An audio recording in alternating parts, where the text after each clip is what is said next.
नमस्कार दोस्तों, मेरा नाम है विमल सिंह। बालाजी स्टडी अड्डा में आप सभी का स्वागत है। डीएलएड सेकेंड सेमेस्टर को लेकर के पहला जो आपका पेपर है प्रारंभिक शिक्षा वाला, उसके बहुविकल्पी हम करा चुके हैं। 2 पार्ट में कराए थे हमने, वही लगभग 140 एक में कराए थे, एक में 145। तो वो वीडियो आपने नहीं देखा हो तो देख लीजिएगा, साइड में बटन पिछला वाला वीडियो मिल जाएगा। आज हम करा रहे हैं पेपर नंबर जो 2 आपका है, जो कि है प्रारंभिक शिक्षा के नवीन प्रयास। तो सेकंड सेमेस्टर का द्वितीय प्रश्न पत्र है, और यहाँ पर जो हम प्रश्न बहुविकल्पी करा रहे हैं राजन सीरीज के सबसे लेटेस्ट 2025 संस्करण वाली जो यहाँ पर किताब है उससे जो है आपका करा रहे हैं। बहुविकल्पियों में अगर बात करें तो सारे प्रीवियस ईयर भी हमारे इसमें कवर होंगे, और क्वेश्चन की संख्या यहाँ पर जो है थोड़ा सा ज़्यादा है, तो अलग अलग पार्ट में करा देंगे। इस वीडियो में लगभग 90 के करीब हम क्वेश्चन आपको कराएंगे। तो पहला क्वेश्चन है, कलकत्ता में मदरसा की स्थापना किसके द्वारा की गई थी? तो ये जो है वो वॉरेन हेस्टिंग्स जो है इनके द्वारा की गई थी। स्टार्टिंग के ही जो क्वेश्चन है वो 2023 के पेपर से स्टार्ट हो रहे हैं, तो ये चीज़ यहाँ पर आपको देखने को मिलेगी। किसे राष्ट्रीय शिक्षा आयोग के नाम से भी जाना जाता है? तो कोठारी आयोग को जाना जाता है। सा वाला ऑप्शन यहाँ पर सही होगा। भारतीय शिक्षा आयोग का गठन जो है वो किया गया था, कब किया गया था? तो भारतीय शिक्षा आयोग का गठन 1882 में किया गया था। फोर्ट विलियम कॉलेज की स्थापना किसके द्वारा की गई थी? तो लॉर्ड वेलेजली के द्वारा जो है वो की गई थी। फोर्ट विलियम कॉलेज की स्थापना लॉर्ड वेलेजली के द्वारा। निस्यंदन सिद्धांत के प्रतिपादक बता चुका हूं मैं आपको कि लॉर्ड मैकाले थे। और क्या होता है निस्यंदन सिद्धांत, वो हम पिछले वाले वीडियो में बता चुके हैं कि यहाँ पर जो आपका उच्च वर्ग है उसको शिक्षित कर देंगे तो शिक्षा निम्न वर्ग स्वयं जो है छन छन के पहुंच जाती है, उसी को लेकर के बताया जाता है। ऑपरेशन ब्लैक बोर्ड जो है वो कब प्रारंभ हुआ था? तो ऑपरेशन ब्लैक बोर्ड आपका 1887 से 88 के बीच जो है वो आया था। जितनी आप देखेंगे बुनियादी सुविधाएं वगैरह ना, वो सब इसमें देखने को जो है वो मिल जाती हैं। शिक्षा छनाई का सिद्धांत जो लागू किया गया था वो किसकी शिक्षा के लिए था? तो छात्रों की शिक्षा यहाँ पर आंसर दिया गया है। और ऑप्शन देखेंगे तो अंग्रेजों की शिक्षा से मतलब नहीं है, जन शिक्षा हेतु भी आप कहेंगे, उच्च वर्ग की शिक्षा हेतु यहाँ पर है। तो यहाँ पर कहीं ना कहीं आंसर आपको गलत देखने को मिलेगा, क्योंकि आपको पता है कि शिक्षा छनाई का जो सिद्धांत है उच्च वर्गों की शिक्षा के लिए मेन था। उच्च वर्ग को शिक्षित कर दो, निम्न वर्ग स्वयं शिक्षित हो जाएगा। कस्तूरबा गांधी बालिका जो विद्यालय योजना है उसका संबंध किससे है? तो ये आपका प्राथमिक बालिका शिक्षा से। अब तो आपको पता है प्राथमिक के साथ साथ इसमें माध्यमिक भी जोड़ दिया गया है। भारतीय विश्वविद्यालय अधिनियम किस वर्ष पारित किया गया था? तो ये 1904 में पारित किया गया था। सभी क्वेश्चन 2023 के पेपर के हैं। कलकत्ता और बम्बई विश्वविद्यालय की स्थापना का आदर्श किसे बनाया गया? तो ये जो है वो आपका लंदन विश्वविद्यालय को बनाया गया था। सा वाला ऑप्शन यहाँ पर सही हो जाएगा। गोखले विधेयक प्रस्तुत किया गया था, तो आपसे पूछा गया कब किया गया था? तो 16 मार्च 1911 को किया गया था।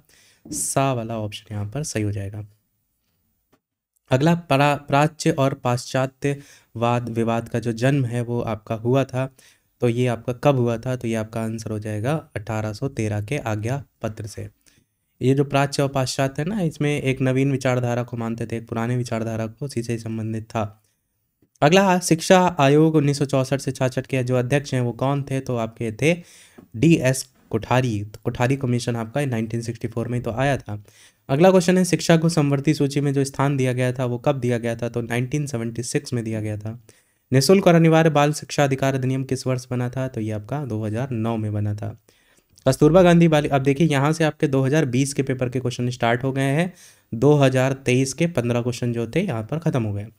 तो कस्तूरबा गांधी बालिका विद्यालय योजना भारत सरकार द्वारा कब प्रारंभ की गई थी? तो ये आपका 2004 में प्रारंभ की गई थी। पहला ऑप्शन हो जाएगा। जिला प्राथमिक शिक्षा कार्यक्रम, इसकी क्या विशेषता है? तो शिक्षा में सबकी भागीदारी हो, बराबरी पर बल दिया जाए, नए शैक्षणिक प्रयोग किया जाए, सभी के सभी यहाँ पर आपके ऑप्शन यहाँ पर सही हो जाएगा। अगला क्वेश्चन देखिए, 2 बार आ चुका है, 2020 में भी 22 में भी, कि अध्यापक शिक्षा हेतु नियामक संस्था कौन सी है? तो NCTE आपका यहाँ पर सही होगा।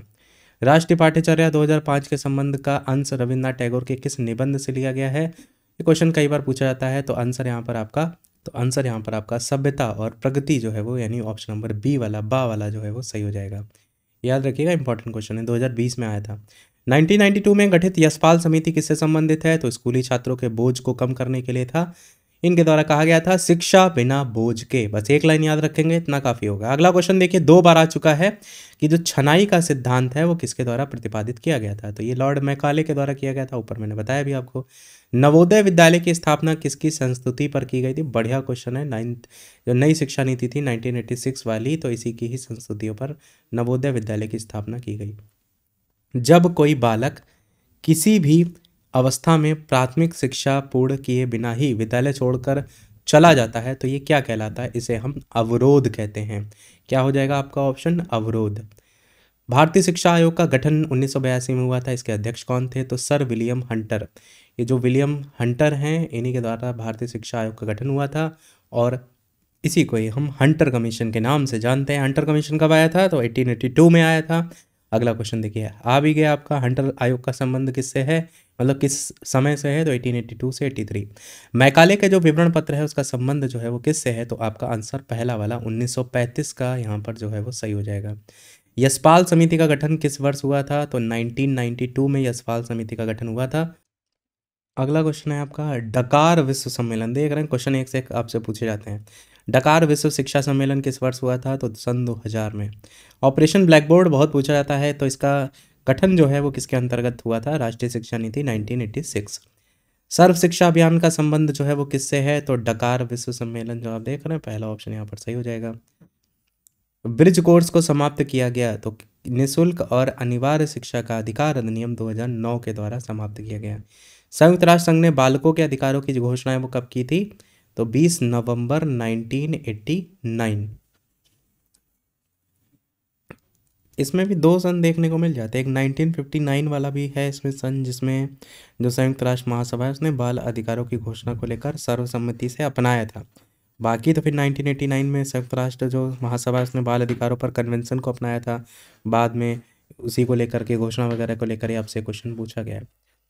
अगला है, संयुक्त राष्ट्र संघ ने बालकों के अधिकारों की घोषणा 20 नवंबर 1989 को की थी। इसको भारत सरकार ने कब अंगीकृत किया? तो ये 11 दिसंबर 1992 में अंगीकृत किया। ध्यान दीजिएगा दोनों चीज़ें, कि भारत सरकार ने कब अंगीकृत किया वो अलग क्वेश्चन है, और संयुक्त राष्ट्र संघ ने उसको लेकर कब घोषणा की वो अलग है। राष्ट्रीय बाल नीति की घोषणा भारत सरकार द्वारा कब की गई थी? तो 22 अगस्त 1947 को की गई थी। किस अनुच्छेद से संबंधित बच्चों को कारखाने या जोखिमपूर्ण कार्यों में दंड लगाना दंडनीय अपराध है? अनुच्छेद 24 आपका हो जाएगा। किस अनुच्छेद से संबंधित है स्त्री और बच्चों का क्रय विक्रय नहीं होना चाहिए? स्त्री और बच्चों का अनैतिक व्यापार भी दंडनीय अपराध है। तो अनुच्छेद 23 हो जाएगा। 24 जो होता है ना, वो ये होता है कि आप किसी को काम में नहीं लगा सकते, लाइक किसी प्रकार का फैक्ट्री वगैरह में, अगर वो अंडर एज है तो वो इससे संबंधित होता है। और बाकी तो आपको दोनों बता दी मैंने। अगला है कि किसका कथन है कि मैं काल के सारे धर्म मानता हूँ क्योंकि प्रत्येक धर्म मुझे ईश्वर तक ले जाता है। जितने भी धर्म हैं उनके मूल सिद्धांतों में कोई अंतर नहीं है, पद भले ही अलग अलग हो, सभी धर्मों की मंजिल जो है वो एक ही है। अतः यह आवश्यक है कि सभी धर्मों का समान आदर दिया जाए। तो ये आपका स्वामी विवेकानंद। अगला, राज्य के नीति निर्देशक तत्व के अंतर्गत अगर बात करें तो राज्य को अपनी नीति इस प्रकार संचालित करने का निर्देश दिया गया है जिसमें पुरुष और स्त्री सभी नागरिक को समान रूप से जीविका प्राप्त करने के साधन, देश के भौतिक संसाधनों का स्वामित्व, नियंत्रण, समान कार्य हेतु स्त्री पुरुषों के लिए समान वेतन, बच्चे के लिए गर्मामय वातावरण में विकास संभव हो सके। किस अनुच्छेद से संबंधित है? तो 39 अनुच्छेद यहाँ पर सही होगा। डाइट का कार्य तो आप सभी को पता है, बीटीसी प्रशिक्षण है, सेवारत प्रशिक्षण है, विशिष्ट बीटीसी प्रशिक्षण है, सभी यहाँ पर सही हो जाएगा। जिला परियोजना कार्यालय का उद्देश्य क्या है? तो शिक्षा के सार्वभौमिकरण के लक्ष्य को पूरा करना, बिल्कुल है। बीआरसी प्रशिक्षण बिल्कुल है। विद्यालय भवन का निर्माण, यानी यहाँ पर भी सभी हो जाएगा। 6 से 14 वर्ष तक के छात्रों हेतु अनिवार्य और निःशुल्क शिक्षा का प्रावधान आपसे पूछा गया कौन से आर्टिकल में आता है? तो धारा 45 के अंतर्गत आता है। शिक्षा बिना बोझ के, इसका संबंध किससे है? तो यशपाल समिति से है। राष्ट्रीय शिक्षा नीति जो है वो कब बनी थी? तो 1986 में बनी थी। राष्ट्रीय शिक्षा नीति को कुल कितने खंडों में बांटा गया? तो 12 खंडों में जो है वो बांटा गया। अगला प्रश्न आपका है कि जो कस्तूरबा गांधी बालिका विद्यालय, इसकी स्थापना कौन से स्तर पर की जाती है? तो ब्लॉक स्तर पर जो है वो की जाती है। आपका आंसर बा वाला सही होगा। कस्तूरबा गांधी जो बालिका विद्यालय, उसमें कितने वर्षों तक शिक्षा दी जाती है? तो आपका 3 वर्ष यहाँ पर जो है आंसर ऑप्शन के अकॉर्डिंग। यहाँ पर जो आंसर दिया गया ना, ये पुराने डाटा के हिसाब से दिया गया। आप देखेंगे तो क्लास 6 से 12 पूरा कर दिया गया है। वैकेंसी वगैरह भी देखेंगे तो निकलती रहती है, तो इस आधार पर तो 6 वर्ष हो जाएगा।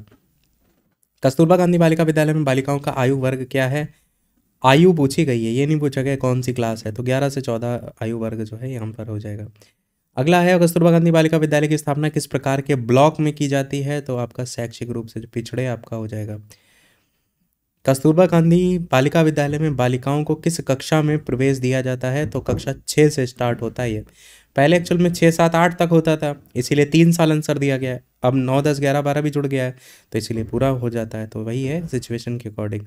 कस्तूरबा गांधी बालिका विद्यालय में बालिकाओं को शिक्षा किन किन कक्षाओं में दी जाती है? मैंने बताया कि 6, 7, 8 पहले था, पर अब यहाँ पर 9, 10, 11, 12 भी हो गया, इस बात को ध्यान दीजिएगा। तो ये तो इन्होंने पुराने क्वेश्चन उठा के छापते हैं, तो आपको अगर ऐसे क्वेश्चन देखने को मिले तो आप ऑप्शन के अकॉर्डिंग टिक कर लीजिएगा। 51 प्रश्न पर बढ़ने से पहले जो भी प्रश्न वीडियो पर नए हो, लाइक सभी लोग अवश्य कर दीजिएगा। कोशिश हम कर रहे हैं सारी चीज़ें आपको करा सकें, और इतनी चीज़ें हम जो करा रहे हैं रट लीजिएगा, इससे बाहर से आपको कुछ भी देखने को नहीं मिलेगा, क्योंकि फर्स्ट सेमेस्टर में भी आपको हमने मुश्किल से 10-15 दिन में हमने आपको सारी चीज़ें करा दी थी, और उसी से ही सारे क्वेश्चन थे भी। वही है कि यही से क्वेश्चन आपको मोस्टली सीरीज से बनते हुए देखने को मिलते हैं। ग्राम शिक्षा समिति का अध्यक्ष कौन होता है? तो आप कहेंगे ग्राम प्रधान आपका हो जाएगा। ग्राम शिक्षा समिति का सचिव कौन होता है? तो प्रधानाध्यापक होता है। दोनों में अंतर है, ध्यान रखिएगा। अच्छा, और जो टेलीग्राम चैनल से नहीं जुड़े हैं वो अवश्य जुड़ जाइएगा, बालाजी स्टडी अड्डा 2.0 सर्च करके। बाकी टेलीग्राम की लिंक हम दे देंगे डिस्क्रिप्शन में, कमेंट में भी, ताकि आपको ढूंढने में आसानी जो है वो ना हो, मतलब आसानी हो।